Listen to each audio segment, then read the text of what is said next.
Welcome to the Explainer. So if you're just jumping into the world of coding and databases for the very first time, you are in exactly the right spot. Today we're going to unlock some serious data superpowers. You know that feeling when you first look at a massive database and it just looks like an endless, super intimidating wall of text and numbers? Well, what if I told you that with just a few simple commands, you can completely bend all that complex info to your will? Yep, today we're breaking down SQL self-joins, union, and union all. And I promise, by the end of this explainer, you're going to feel like an absolute coding wizard.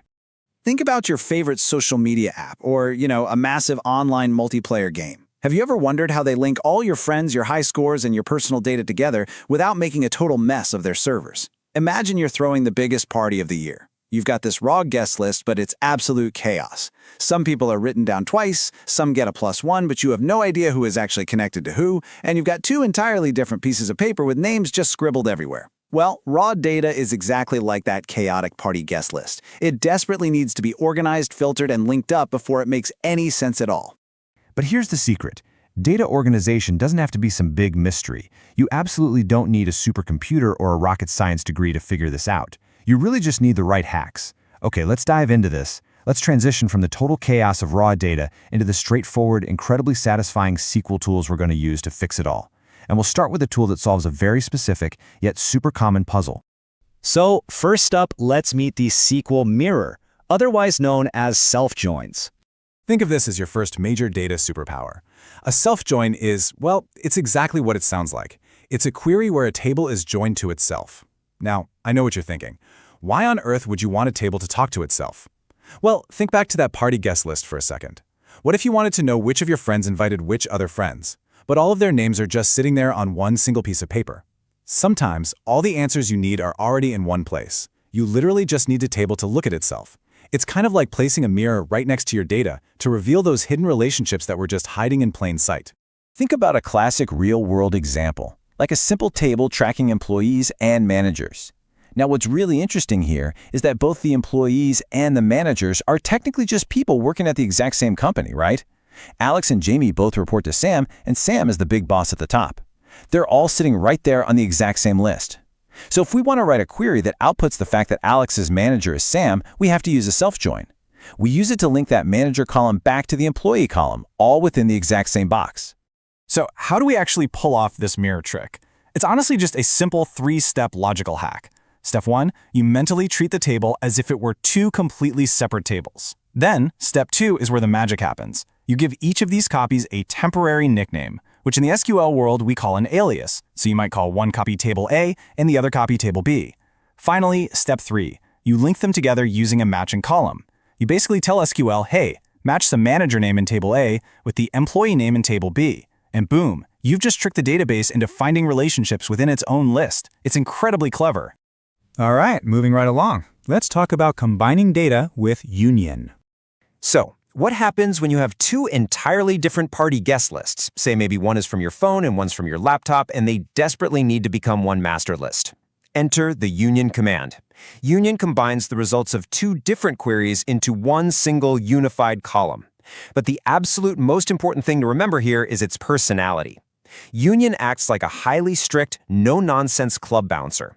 Its primary job is to look at your two lists, combine them, but absolutely kick out all the duplicates. It only lets unique items through the door. No exceptions.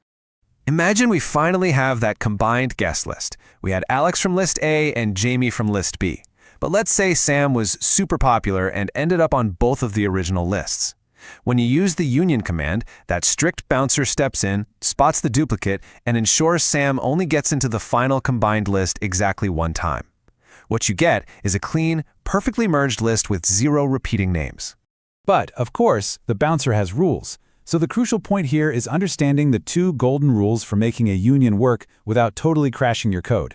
First, both of the queries you're combining must have the exact same number of columns. You can't combine a list of 3 columns with a list of 1 column. It just doesn't work. Second, the columns must have similar data types. You can't stack a column of names on top of a column of phone numbers. SQL will literally throw an error at you because you're trying to mix apples and bowling balls. Just keep the structure identical, and the bouncer will do the rest. Now, let's look at the flip side. Let's talk about the union all difference. Because what if you actually want to keep those duplicates? Union all is the counterpart to our strict bouncer. It combines the results of two queries just like union does, but it keeps absolutely everything. If union is the strict bouncer, union all is like an enthusiastic data hoarder. It throws nothing away. If Sam is on list A and list B, well, Sam is showing up on the final list twice. No questions asked. And this brilliantly illustrates the core difference between the two, which is incredibly important when you start caring about how fast your apps actually run. With Union, the bouncer, it has to meticulously check for duplicates and remove them. It has to actually sort through the data to do that, which makes it slower. But then you have Union All, the hoarder, because it skips that sorting phase entirely and just blindly stacks one list right on top of the other. It is significantly faster. Honestly, as a beginner, just knowing when to use which one is a massive step up in your coding journey.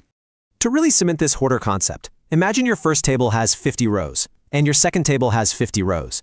A union all result will always, without fail, be exactly 100 rows. It simply takes the first block of data and stacks it right on top of the second block to generate a larger output. It honestly doesn't care if all 50 rows in both tables are entirely identical. It just stacks them up and hands them right back to you at lightning speed. Let's bring it all together and talk about your new data superpowers. Look at the journey we just took. We started out with chaotic, messy data, tables that couldn't talk to themselves, lists that were completely uncoordinated. But in just a few minutes, you've learned the exact logic needed to completely tame it. I absolutely love this quote. Data is just a puzzle, and SQL is the cheat code. You know, coding can feel really overwhelming at first, but once you realize that things like self-joins and unions are really just clever little cheat codes designed to make your life easier, the whole world of programming just opens right up to you. You now have the actual tools to bend complex information to your will. So here we are. You've got the mirror to let tables look at themselves, you've got the strict bouncer to give you clean merged lists, and you've got the blazing fast hoarder to just stack everything up all at once. You officially have these tools in your toolkit. I guess the only question left is, what data puzzle are you going to solve next? Seriously, get out there, open up a database, and write that very first query. Thank you so much for joining me on this explainer, and I will catch you next time.